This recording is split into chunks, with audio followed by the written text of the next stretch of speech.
Election commission ने Karachi बल्दियाती election की नई तारीख के तयन के लिए केस 9 नवंबर को समाअत के लिए मुकर्रर करने का फैसला किया है। इसी हवाले से बात करेंगे डॉन न्यूज़ के नुमाइंदे फहद चौधरी से। फहद, बताएगा समाअत कब होगी, इस मामले की और फरीकैन का क्या मौक़िफ़ है?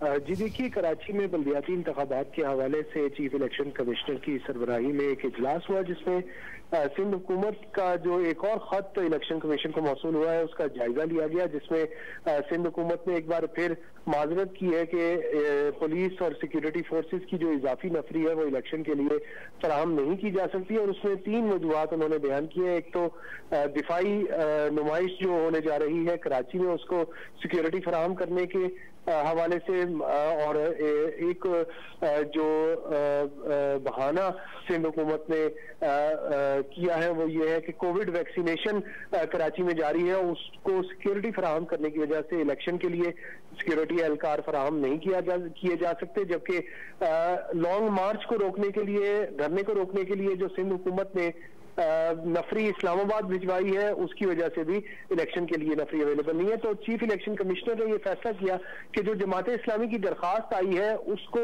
समाअत के लिए मुकर्रर किया जाएगा।